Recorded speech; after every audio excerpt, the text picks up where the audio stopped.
Hey guys, it's been a while since you last saw me on this platform, but for those who are new here, welcome. And for those who have stick with me around since day one, welcome back to my channel.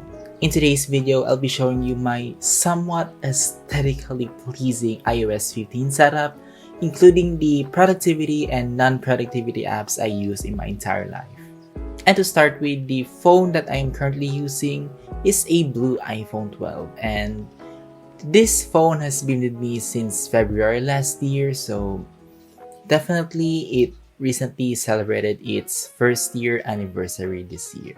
And the phone case that protects my fancy phone is a customized white marble case from Casetify. So without further ado, let's get started with the phone tour.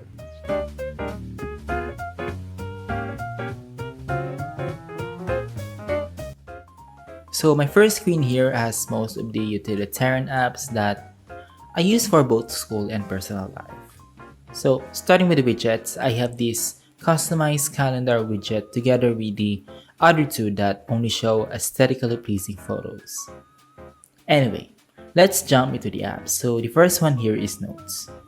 I use these to take down important information digitally and sample my life anecdotes and necessities. Fun fact, I type my academic notes here sometimes, especially if the teacher is rapping throughout the session.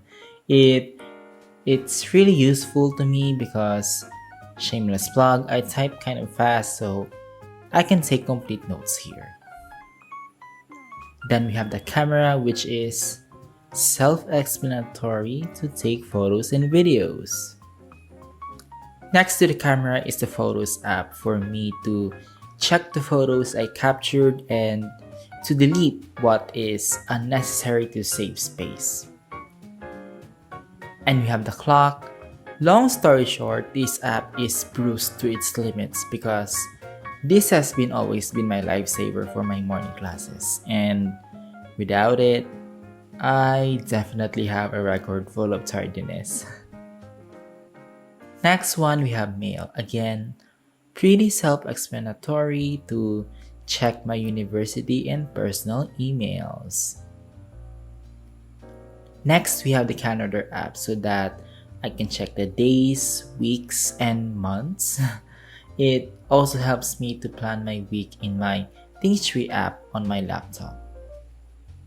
And then here we have a calculator to compute mathematical events. And lastly, we have the default settings app of this phone. Along with the apps here on the dock, we have the phone app, Safari, iMessages, and the Apple Music app.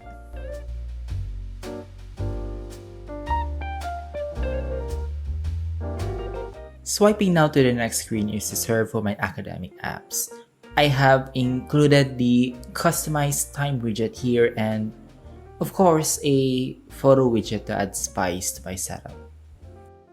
As you can see, the photos I use for this section are mostly desk since this is an education room and I somehow want to relate it to the photos I used.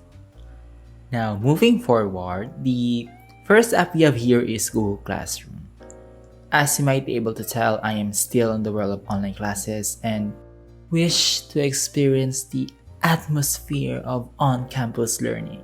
So this app is basically for my core subjects and it is chronologically arranged depending on its schedule. Next, we have the Force app, which lets you put in focus mode. So how it works is that you have the freedom to set your productive working time, and by the time you have decided your working hour, it will allow you to plant a virtual tree. For that time you have set, you are not allowed to exit the app, which is the best feature that they develop. Otherwise, your virtual tree will die and will not earn coins to buy new trees and somehow help the community to plant real trees. Then we have Zoom, which is a virtual meeting app like Google Meet. In terms of contacting my teachers and classmates using my university account, the Hangouts app is installed to the rescue. I use this to ask questions to my teachers in the form of a chat. Then we have Ecosia, which is a substitute for Google. Next, we have Google Drive, and honestly, half of my life as a student depends on this app. It includes my academic outputs, assignments, and other files that are mirrored in my university life. And last but not least, we have here the mobile version of the Notion app, and this app is the first hot topic on this channel. If Google Drive owns half of my student life, Notion has it all. It includes my schedules for my classworks, my grades, and other life records.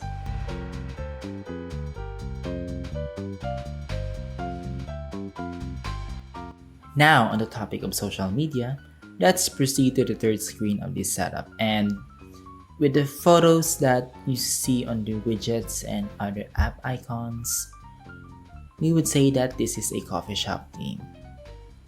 So the first app that we have here is Facebook. I always use this to connect with my friends, see their life update, and kill time by scrolling through my newsfeed to read the news and memes that my friends are sharing on the platform.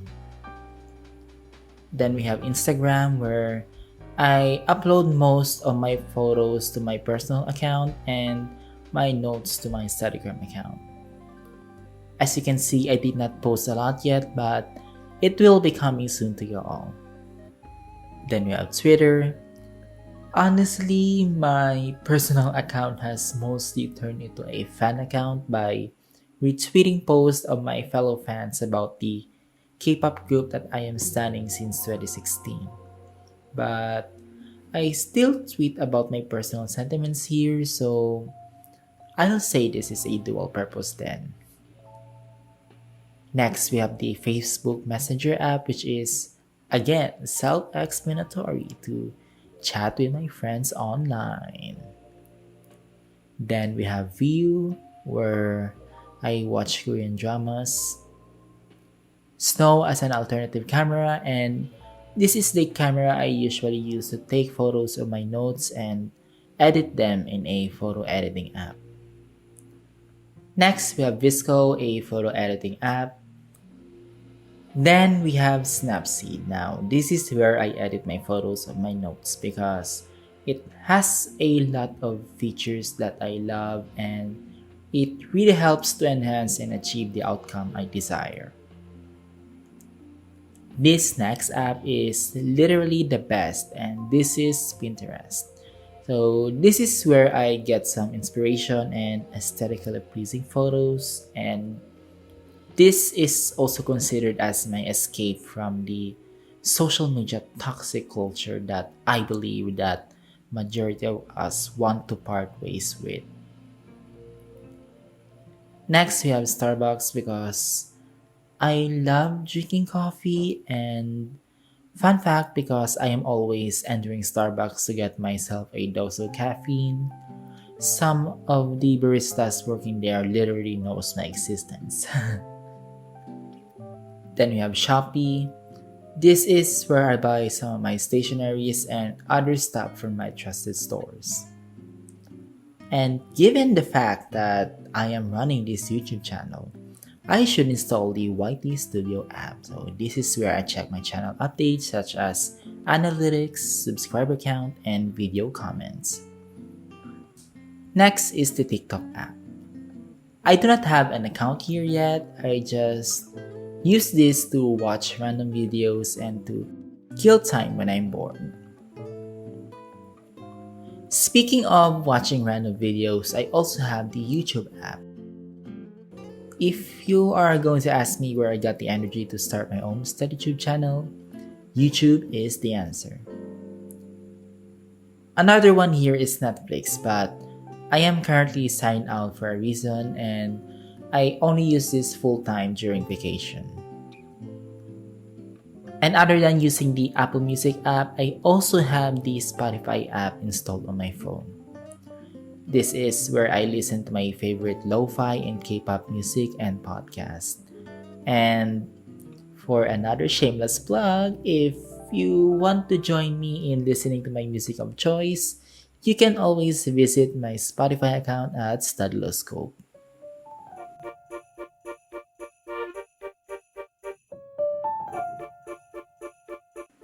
We are now cutting the end with the wire. But the last section of this What's on My Phone video is my non-productive apps in the still aesthetically pleasing theme, but this time showcasing foods. So the first game that we have here is Clash of Clans. So I'm playing this game since 9th grade and I'm currently in the Town Hall 10 universe, but I can't usually play every day because of my schedule. But I make sure that I let myself visit the game at least 2 to 4 times a week. After I internally updated my gaming preference, I found out that Gardenscapes is my second favorite game out of all the games you are seeing right now. This game lets you build your own virtual garden by completing the tasks given to you. And I love how they designed this game, that's why I am enjoying it a lot. Then we have Homescapes. Similar to the previous game that I just discussed, it lets you build your virtual home by completing the tasks that are assigned to you. Next, we have Peak, a brain training app. And I didn't get started with this game yet because it is newly installed on my phone, but definitely will give a shot. And at the bottom here, we have Plants vs. Zombies, which is I play pretty rarely. Then we have Superstar G-Friend, which is a rhythm game app. For those who are watching this, especially buddies, the fandom of G-Friend, this game has already ended its service since the 27th of January. And while the game is operating before, this is the number one game that I play almost every day. And I'm not going to uninstall this app since my heart is already attached to this game and I do not want to lose memories with Superstar G-Friend. Then we have Superstar JYP, which is also a rhythm game app. And last but not least, we have Wordscapes, which is sort of a word hunting game.